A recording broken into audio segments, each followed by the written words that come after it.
Moving on to our next segment, judging by the cover, Junior, our favorite Genius. cover art out next week. What is your favorite cover art out next week? My favorite cover art is Dustin Nguyen's Nightwing. It's for Nightwing number 133. It like isn't even like it's clearly not like very like issue specific, but I have just always loved Dustin Nguyen's Nightwing. He is incredibly sexy and statuesque and just like looks like a goddamn Bat Family hero in a way that I love.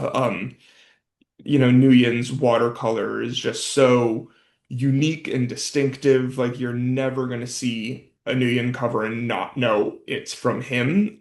So really, really love this. Could easily see this being a print that people hang on their walls Mm, feverishly. it's I know a few interesting. people in my life who would buy this. There you go. You could buy it and just blow it up somehow at like Hell Kinko's. yeah.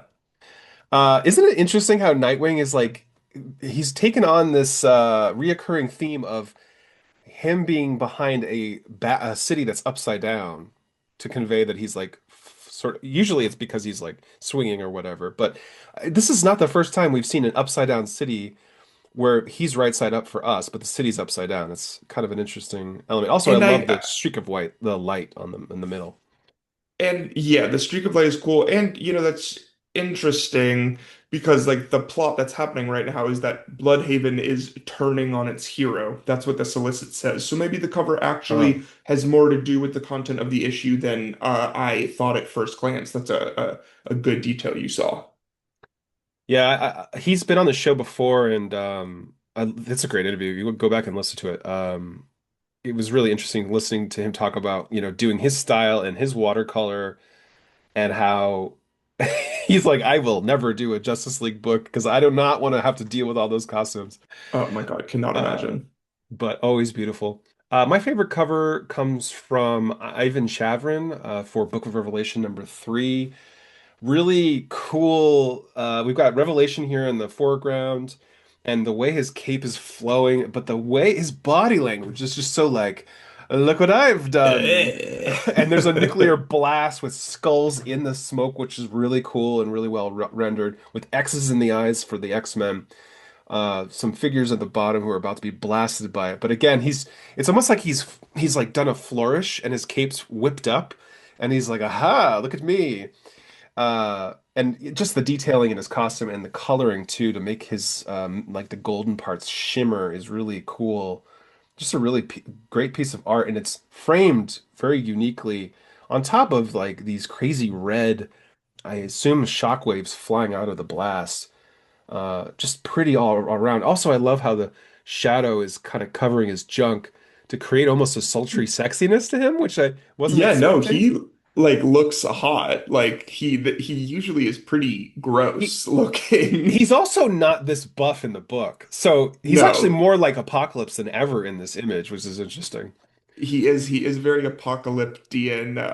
And Dave and I we were talking before the show, and I love this cover, and I really hope that Ivan Shavrin is revealed to be a fan of Adventure Time. Because if you're someone who's ever seen Adventure Time, Yeah, then you'll know that this atomic bomb in the back looks exactly like the atomic bomb that is unleashed in Ooh, you know, right. millennia before the start of Adventure Time. If you haven't seen it or don't know, just Google Adventure Time Ooh atomic bomb and you'll Hmm. see it's very similar, but in like an homage type way. Either it's an homage or Ivan just like completely thought of it on his own, which, I don't think it Sure. would be shocking to think of a big green blast with skulls, but it does look like a homage to Adventure Time, and it would make me very happy if it was. There's even crows in there as well to kind of show the Deathbringer that is Revelation, which is neat.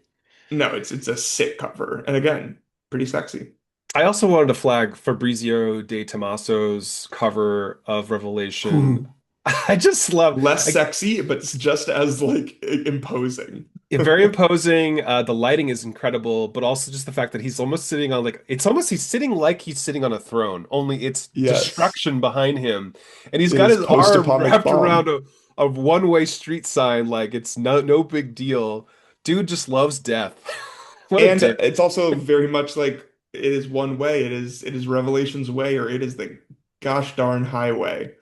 Oh, Um, look at that. he also That's kind of smart. has his own Pennywise grin on his face. That You're smile right. is Look at devious. these long fingers too. And there's only Yeah, two right not. here. Ugh. Very creepy. Very Love creepy. it. Yeah. That's it for Judging by the Cover Junior. In our next segment, wait a minute, I'm looking here. Interview with Ben Percy. Hope you guys enjoy. We'll be back next week.